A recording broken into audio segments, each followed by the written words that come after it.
Mga kababayan, kumusta po kayo? Eto na naman tayo. Meron naman tayong panibagong pag-uusapan. Meron na naman tayong panibagong tatalakayin. So ganito po yan mga kababayan. Ako, sa totoo lang, magbigay po ako ng komento dito sa naturang talumpati or speech ni Vice President Sara sa Kuala Lumpur na kung saan noong June 12 po ito, Independence Day.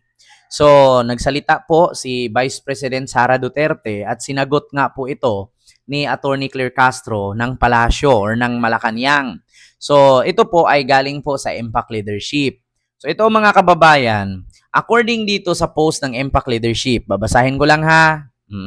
So, ito po ang nakasaad. Palas on VP Sara's doubt over full result, libre namang mangarap. Sabi ni Attorney Claire Castro, libre namang mangarap. Wala namang bayad. Oo. Malacanang on Friday, June 13, downplayed impeached Vice President Sara Duterte's remark, casting doubt on the result of the recent midterm election, seeing such claims about to wishful thinking.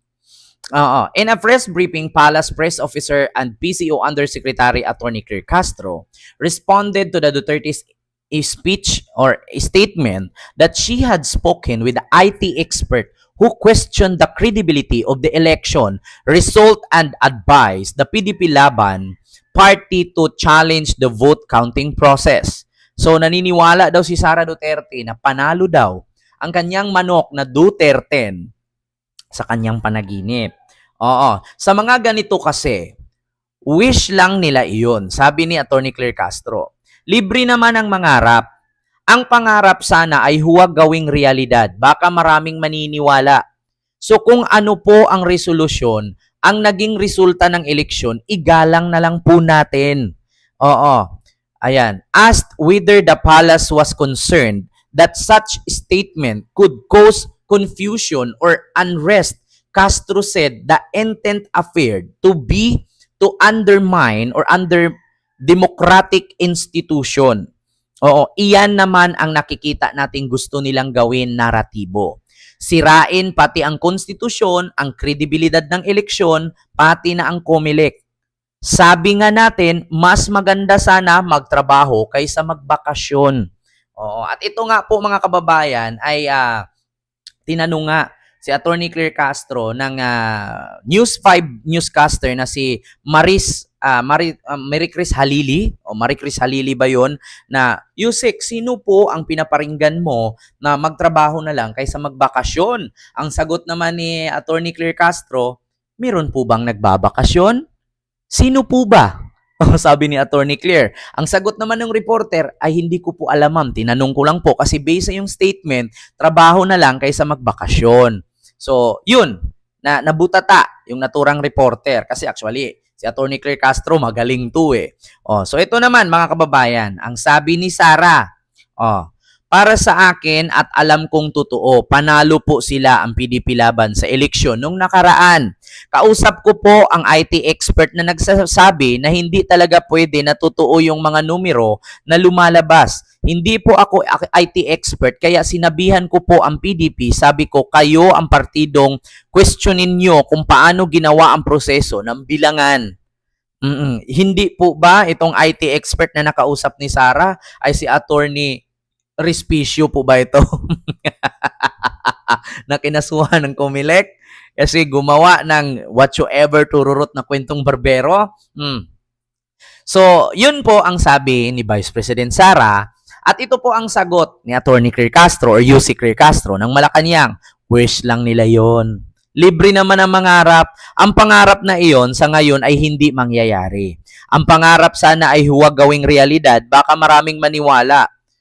So kung ano po ang resolusyon, ang naging resulta ng eleksyon, igalang na lang po natin. Yeah? Huwag masyadong gawing realidad ang pangarap kasi baka maraming maniwala. Lalo na mga kababayan at alam naman po ni Attorney Claire Castro na marami pong mga DDS dyan, na mga bobo, tanga-tanga, uto-uto, inutil, hampas lupa, mga pangit at mahihirap na lahi na naniniwala sa mga Duterte. Kasi alam niyo naman po na itong mga DDS ay kulto po ito. Kapag sinabi ni Sara na naigit siya sa botante, papalakpak yan. Hindi nila alam na naigit na pala, pero pumapalakpak sila. Kasi ganun nga sila, katanga. Di ba? At bukod dyan, mga kababayan, sa sagot, sa statement ni Sara Duterte, sumagot po ang COMELEC patungkol dito, mga kababayan. So, ito po ang pahayag ng COMELEC at sagot po ng COMELEC, mga kababayan. So, wait lang po ipaparinig ko po sa inyo. May ads lang. Antayin nyo po ang sagot ng COMELEC patungkol sa statement ni Sara. We are in the commission are highly respecting the opinion of our Honorable Vice President. Iginagalang ng Commission on Elections o COMELEC ang pahayag ni Vice President Sara Duterte na hindi siya naniniwala sa lumabas na resulta ng 2025 elections. Sa kanyang talumpati sa Malaysia, sinabi ng pangalawang Pangulo na ang paniwala niya ay nanalo ang ilan pang pambato ng PDP laban. Tapos na naman ang kampanya. Totoo yun. Pero bakit nandito si Attorney Hinlo, si Attorney Bondoc, si Dr. Mata? Kasi po, para sa akin, at alam kong totoo, nanalo po sila sa eleksyon nung nakaraan. Dagdag pa ng Vice Presidente, may nakausap siyang IT expert kaya hindi talaga siya makapaniwala sa election results.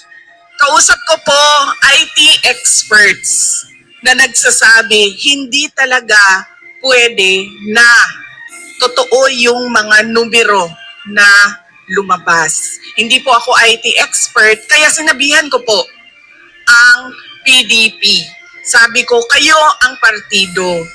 Questionin nyo kung paano ginawa ang proseso ng bilangan. Ayon naman kay COMELEC Chairman George Erwin Garcia, mas pinili nilang hindi na sumagot sa issue. Tapos na niya ang eleksyon at marami pa silang dapat gawin, kabilang na ang papalapit na Bangsamoro Parliamentary Election sa Oktubre.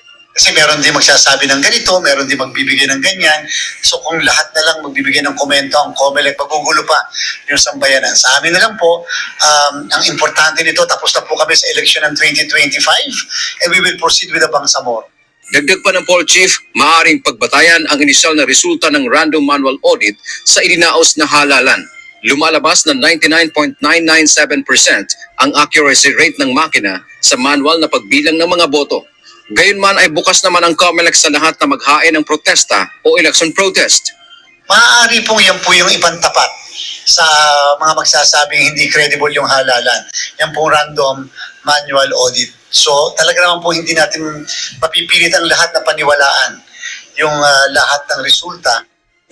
Samantala ayon sa Malacanang, libre lang namang mangarap pero igalang na lang sana ang resulta ng eleksyon. Kaya nga po, yan naman ang nakikita nating gusto nilang gawing naratibo. Sirain pati ang institusyon, ang kredibilidad ng eleksyon, pati na ang COMELEC. Yan ang talagang ninanais nila. Hindi naman sila siguro nagsasabi ng mga anumang positibo patating sa gobyerno o ginagawa ng pamahalaan. Sabi nga natin, mas maganda sana magtrabaho kaysa magbakasyon. Dante Amento, UNTV, News and Rescue. Diyos ang aming sandigan, serbisyo. So yun po, mga kababayan, narinig nyo naman po, sabi ni Attorney Claire Castro. Para sa akin, mga kababayan, na ako bilang isang butante rin, hindi naman po ako tanga na bumoto. 'Di ba? Hindi ako tanga na buboto. Hindi porket inendorso ka ng isang vice presidente na wala ding ginawa at apelyido lang naman ang dala niya kasi dating presidente ang tatay niya kaya nanalo siya. Pero siya namang nanalo, wala namang ginawa, tapos i-endorso mo pa, baguhan, hindi talaga mananalo. Kasi tatanungin ko kayo mga kababayan, anong sapat na dahilan para iboto mo ang isang baguhang kandidato na wala namang napatunayan? 'Di ba? Kung meron man silang napatunayan sa kanilang lugar lamang.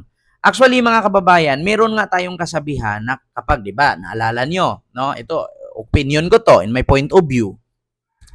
'Di ba, example ko sa inyo, 'di ba pag nag-apply ka ng trabaho, lalong-lalo na sa fast food, 'di ba una mong tatrabahuan, tagahugas, pangalawa, tagaligpit, pangatlo, tsaka ka na mapunta doon sa cashier area, pang-apat, i-memorize mo lahat ng kagamitan at yung mga bahagi ng yung nasilid trabahuan, and then Panglima, mapopromote ka na. Depende na yon kung anong degree ang narating mo. So, ganun din po sa politiko. Hindi po tayo po pwede na hindi pa tayo nagiging barangay kagawad, barangay chairman, diretso tayong takbo pagka senador. Kailangan mo natin mag-umpisa sa baba para mapunta tayo sa taas. Mahirap kasi maging senador kung hindi ka pa dumaan pagka barangay chairman. Diba? Dumaan ka sa mababa bago ka dumiretso sa taas. Walang ganon. Meron nga tayong kasabihan, gusto mo bang magkapera na walang ginagawa? Gago, walang ganon. Diba? Didiis lang ang naniniwala sa ganon. Kaya, yun po, mga kababayan, yung reaksyon ng palasyo patungkol sa statement ni Sara na panalo daw ang PDP laban. Na kung saan, sabi nga ni Atty. Claire Castro, pangarap lang nila yon. Libre naman mangarap eh. Wag lang masyadong gawing realidad kasi maraming naniniwala, lalo na yung mga DDS, mga bobo, tanga-tanga, uto-uto, inutil, hampas lupa ng mga mahihirap na supporter ni Duterte. So yun lang. Maraming salamat and God bless. Bye-bye.